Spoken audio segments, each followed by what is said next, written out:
Okay, so going to be doing a little finger brake that we just got from Swag Off-Road, and basically we're just gonna weld this thing up and follow kind of the instructions that were provided, and be interesting because if anybody else is interested in building stuff like this, well, if we make any mistakes, you'll learn from what we mess up, right? So. Basically, we've got some of these guide rods that are already welded down that came with this kit. This is one of these kits. Is something that you put together.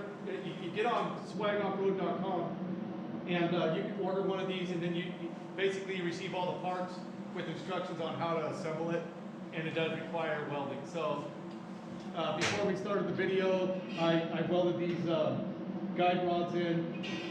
And now I'm just going to weld the sleeves and put it together, and we're just going to document everything for you guys. So,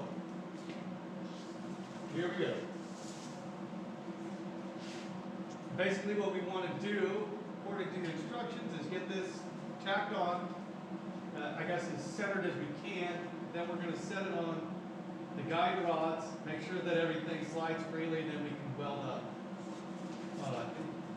Sounds to be pretty simple. I did put some anti-spatter on this machine surface so that we're not getting some weld bearings and stuff stuck to that. And then basically what I'm going to do is I'm just going to eyeball this and go for it, see how close we are.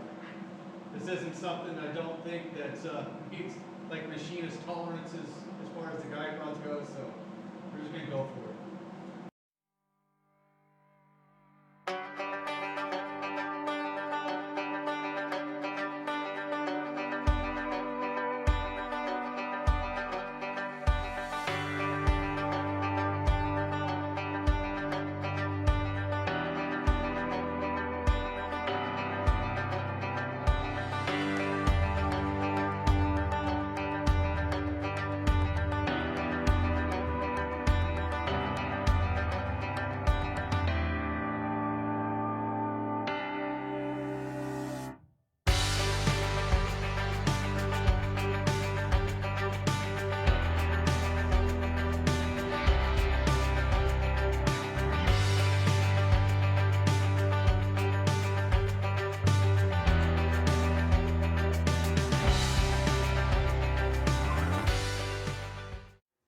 Alright guys, so I just want to give a quick explanation on what's going on here. So we actually started using an abrasive chop saw.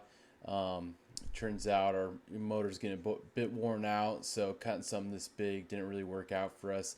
But we ended up using the plasma cutter and then found that was not a very clean, efficient way of cutting it. So if you guys got a handheld bandsaw at home, that cuts slow enough to where you could cut steel, and we ended up doing that, which you'll see a little bit later on when we start cutting more I-beam.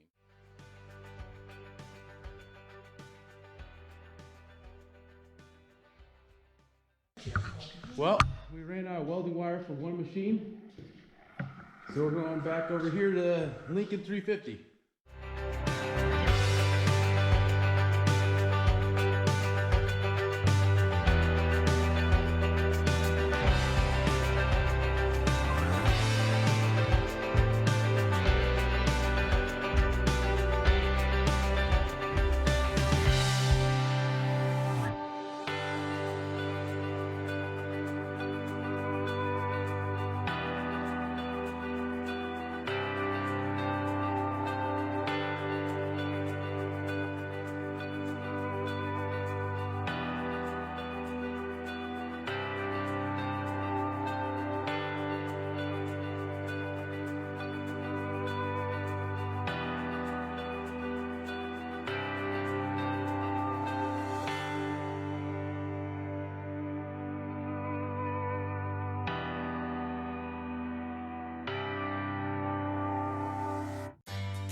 now, guys, is we welded the top part of this the angle into the channel, and it bent it a little bit up. So right now we've got it tacked in the center and then tacked on the side. This side's sitting up a little bit, so we're about to clamp it down as tight as we can get, and then we're going to run a hot tack towards that side that's raised up, and that should pull it back down. All right, guys, so we got 3 of these bottle jacks, air over hydraulic, that we got to plumb in on top of the die. So what we are doing here is they all come with your standard lever that you can hook up to air, and then it runs that one jack, but we want to run all 3 of them at the same time. So at Harbor Freight, you can get this 3-way pneumatic deal, and we pulled off the back of it. We're throwing this in. We're going to take these off, and then we're just going to screw the end of the hose right into the block, and then that way all 3 of them are plumbed in. And then we'll take one of these handles we pulled off, put it back in here, and then we'll be able to run all 3 of them at the same time. Should work out pretty smoothly. We'll let you guys know how it works. Alright guys, so I know the video is getting a bit long already, but I really wanted to show you guys the process we went through in building this. Even if it's a time lapse, kind of gives you an idea of what we did when building this. But real quick, I just want to give you guys some ideas on improvements you can make on this, things we found along the way, and some other things. So the first is the bottle jacks we got from Harbor Freight. They're air over hydraulic 20 ton bottle jacks, and one of them was different. I mean, they were the same box and everything, but it might have just been an older model. We haven't found that it really makes that much of a difference, but it might be adding to a little bit of inconsistencies in the bends we're getting. The next thing is we actually found that it uses quite a bit of air, and we did use that 3-way connection so we can run one lever to all the bottle jacks, and that seems to be working out really well. But you're going to want a bit more air to run these bottle jacks because it does require quite a bit.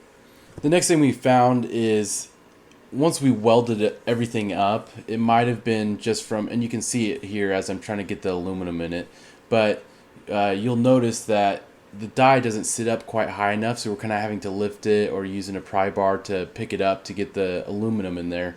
And so what we ended up doing was we took some angle iron and little C-clamps to clamp the bottle jacks to the die itself.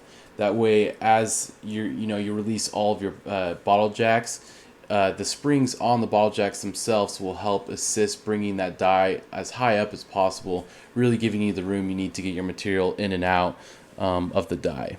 The next thing we found is you really need some proper bracing. You'll see in a later clip that I'm going to throw in here of us bending some 1/2-inch steel. It kind of started bowing out the I-beam on the top and the bottom. So you're really going to want to brace this up as much as you can, cap off the I-beam on the sides and then the front and back, and maybe a structure on the top just to add some more rigidity, which we're going to eventually do. But the project we were using this for was all aluminum, and that's pretty easy to bend. So we didn't find too many issues in a flatbed project we just did as far as bending some stuff up. One thing we did find in bending some tabs on making doors for a storage box on that flatbed was if you have some complex geometry on that door to where you have multiple angles that exceed 90 degrees, then those tabs tend to want to kind of catch in the V block at the bottom and bend other tabs up that you don't want to bend yet. So right now, as of now, you can change out the dies on the top so you're pressing down in the right location. But if that tab is over 90, it'll be in the block as well. So you kind of have to bend the tabs all repeatedly at, just a little bit at a time. So I don't know if Swag Off-Road has thought about this or anything, but you definitely are going to want to see if you can find a sectional V block where you can move the bottom part of the die around as well to give you that clearance to bend some tabs that have more of complex angles for doors and stuff. The next thing we found is when you actually release these cylinders, you're going to want to make sure to release the outside ones first and the middle one. Aluminum doesn't matter so much, but when you're doing steel, there's a lot of pressure there, and it'll kind of make it all jacked up on one side. So definitely release the outer ones and then the middle one itself. The next thing we're going to do is we're actually going to build a drop pan for this die. That way we can put all the dies in a pan and it's right there. We're going to put some tool holders on it. That way you easily have access to a 3/4 inch wrench to, you know, undo some of the bolts to pull dies out. But that should work out pretty good. Another thing we found when working on that flatbed project is it does scuff up aluminum. So you really want to try to polish the inside of that V-block real well and blow out any debris, metal dust, whatever you got in there to make sure it doesn't scar it up too bad. I mean, it still will no matter what when it gets really under pressure to do a 90 degrees. But it's not bad, and we found that you can clean it up with Scotch-Brite. Anyways, I hope you guys enjoy this video, and we'll show you a couple bends here real quick before we wrap this video up. So, thanks guys. As you can see, it's a pretty clean bend. We have a little bit of marring on the back side when it starts getting to be under pressure, it starts dragging. Other than that, I mean, it's pretty nice. And it's a super affordable press brake. So shout out to Swag Off-Road for making a cool kit that anybody that owns a small shop can buy their kit, some I-beam, a couple of bottle jacks, and build their own press brake. All right, we found some 3/8 flat bar. We're gonna go ahead and see what. I think that's half inch. Oh no, that's half inch. Okay, so we found some half-inch flat bar. Let me. Oh yeah. Don't want to give you false information. Yeah, it's half inch. Yeah, half inch. We're gonna see how this press brake does.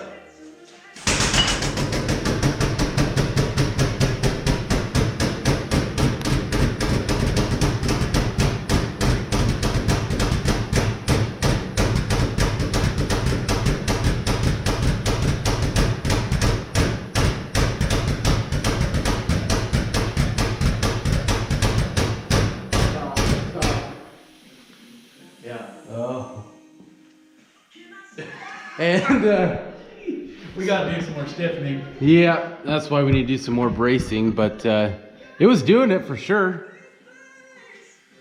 Donnie's welds held up, so he ain't half bad at welding after all.